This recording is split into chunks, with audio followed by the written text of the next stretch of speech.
Ya abdu man lam ata'arraf. Nah, ini masih ada hubungannya.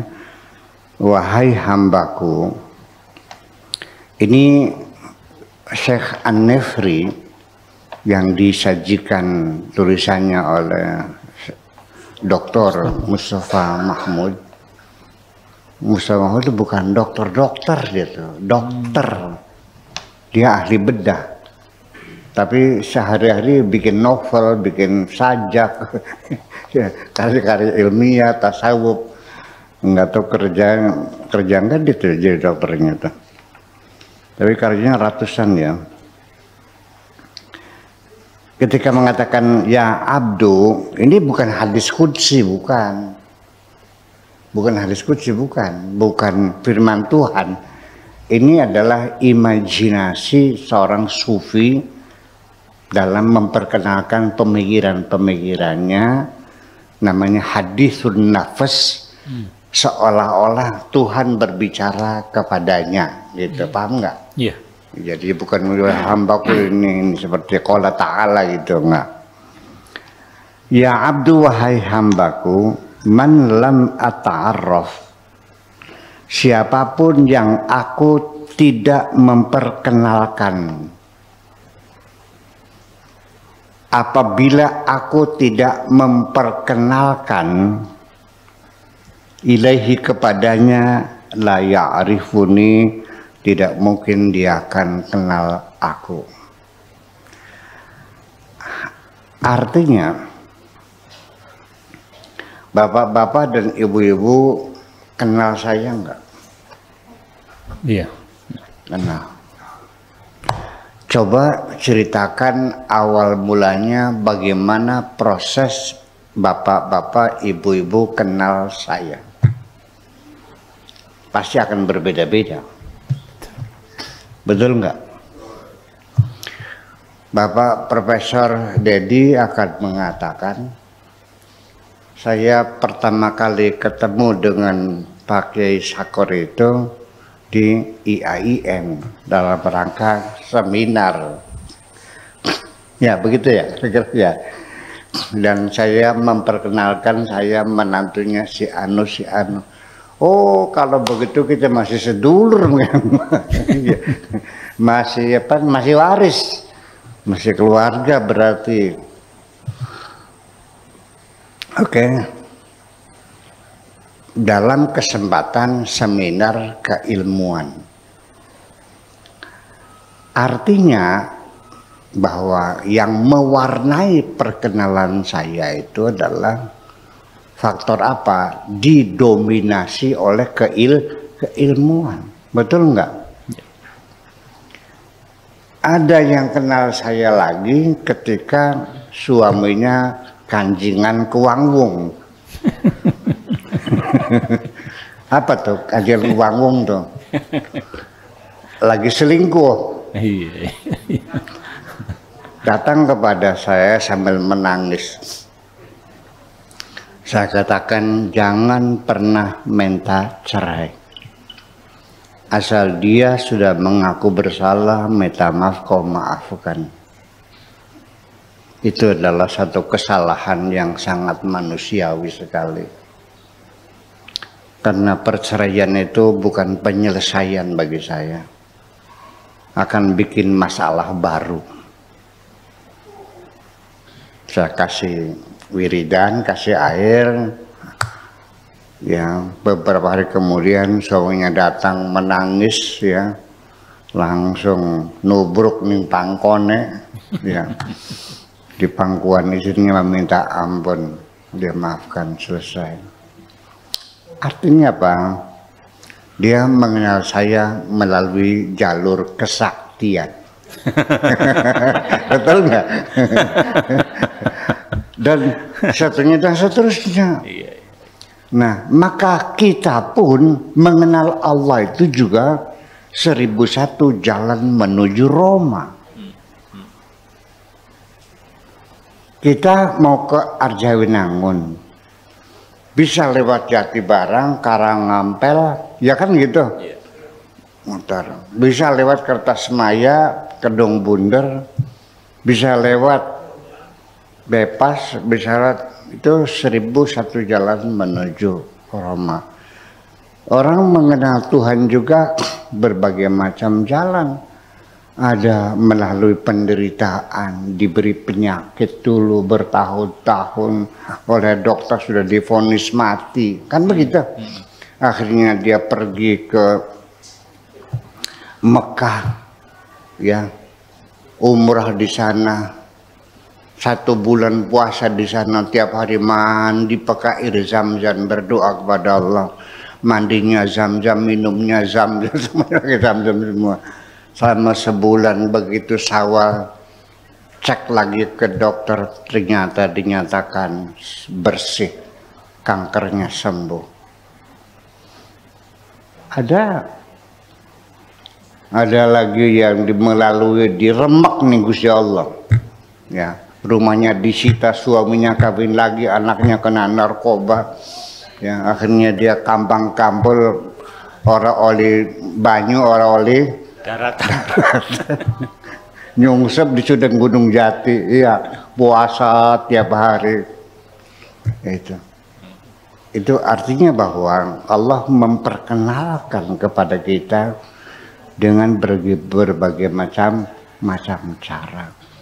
Dari ilmu pengetahuan bisa saja dengan kemarin kita ahli kimia ya, sampai dia mengenal Tuhan melalui kimia, melalui fisika nuklir, fisika partikel, melalui sastra, melalui kosmologi, antropologi, melalui sejarah, juga akhirnya mengenal Tuhan juga.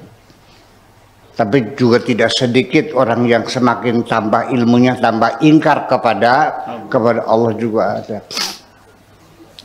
Nah, itu semuanya dinyatakan, wahai hambaku, sekali lagi, ya, man lam ata'arraf ilaihi la ya'rifuni. Itu semuanya boleh kita sebut ma'rifat, tetapi yang asli itu adalah pada saat aku yang memperkenalkan.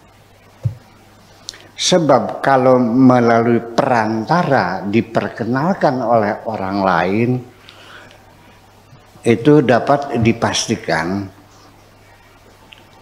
akan terbawa imajinasi, asumsi, subjektivitas, relativitas dari pihak yang agen transformasinya. Artinya orang yang memperkenalkannya itu akan membawa subjektivitas. Kalau Anda kenal langsung dengan saya dan saya mengatakan, Pak Dedi, ini saya orangnya, Buya Sakur ini saya. Dan saya adalah anaknya Ibu Haji Jenab. Ibu Haji Jenab itu anaknya Haji Hasan. Haji Hasan itu anaknya Ki Hasbullah. Ki Hasbullah itu pamannya Kiai Amin Sepuh, Babakan Ciwaringin. Iya kan?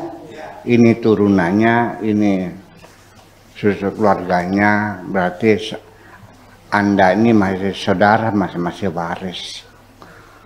Oh begitu. Dan saya punya hobi, saya bercerita tentang diri saya. Itu asli.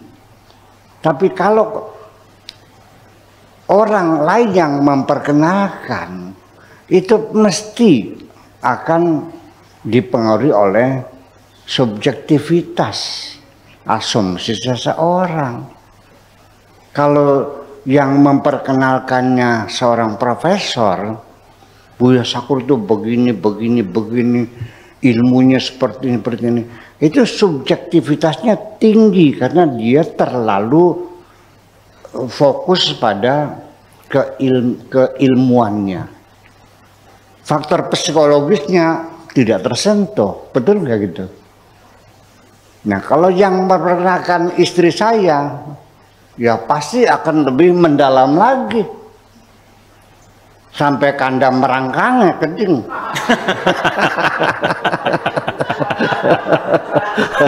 Betul nggak? Dia bisa cerita di bokong saya ada bekas bisul yang tidak mungkin orang lain tahu. Yang memperkenalkan Allah kepadamu, kedekatan dengan Allahnya berbeda. Semakin dekat Allah, semakin lebih jelas menerangkan tentang Allah. Betul nggak? Kalau kenalnya hanya sekedar wacana, dia bukan pelaku, dia hanya sekedar banyak baca buku, banyak ngaji, punya pesantren, jadi kiai, ya, dia belum kenal Allah kok. Yang dia kenal adalah hukum-hukum Allah, bukan Allahnya yang dikenal. Lebih banyak kepada syariatnya.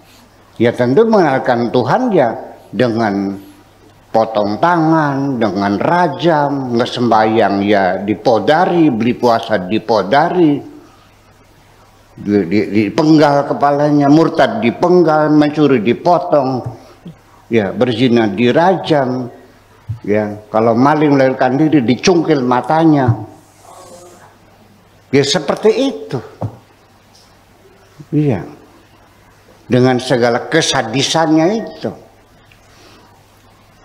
Akhirnya terbangun imajinasi Tuhannya sangat sadis, ya kan? Nah itulah makanya bagaimana caranya kira-kira kita mencapai tingkat ma'rifatullah itu, kira-kira Allah sendiri yang memperkenalkan kepada kita. Nah itulah beberapa jalur yang saya pakai selama ini. Saya mengajak teman-teman semuanya berkholwat 40 hari di hutan, ya. Kemudian bulan Maulid 12 hari. Nanti bulan puasa ini 5 hari ya. 17, 18, 19, 20, 21. Yang muttafaq alaih tentang nuzulul Quran itu juga hari-hari sakti ya. Terus apa lagi, Isra Mi'raj aja, Maulid Nabi 12 hari itu kita mencoba, kita berkholwat karena para nabi yang telah berkenalan dengan Tuhan dan Tuhan yang langsung memperkenalkannya, itu prosesnya dalam keadaan pertapaan kok. Betul nggak? Siddhartha Gautama bertapanya di mana? Di hutan. Nabi Muhammad di Gua Hira. Nabi Ibrahim padang pasir. Nabi Musa di Gunung Tursina. Nggak mungkin kamu ketemu Tuhan di night club. Mungkin nggak? Nggak. Ketemu Tuhan di kuliner, di kafe, nggak mungkin dong, ya. Nah makanya dan ini kita sedikit tradisi baru lagi bahwa di hutan itu kita tidak kholwat besar saja, tapi ada rutinan setiap malam Rabu itu saya nginap di sana. Istiqosah di hutan itu juga barangkali saja ya, setiap malam Rabu itu bahasa Arabnya Arbi'a. Al-Arbi'a dari kata arba'ah. Arba'ah itu 4 ya. Binatang yang kakinya 4 itu lebih kokoh daripada binatang yang kakinya 2. Betul nggak? Motor sama mobil kokoh mana? Kenapa? Rodanya ada 4 ya, itu 4 salah satu. Termasuk juga hari Rabu itu untuk hari baik untuk orang pindah rumah ya, bikin rumah. Itu selalu saya rekomendasikan mulai hari Rabu jam 9 pagi buka fondasinya itu. Itu ada beberapa rahasia-rahasia tentang hari ya. Menurut ahlul hikmah.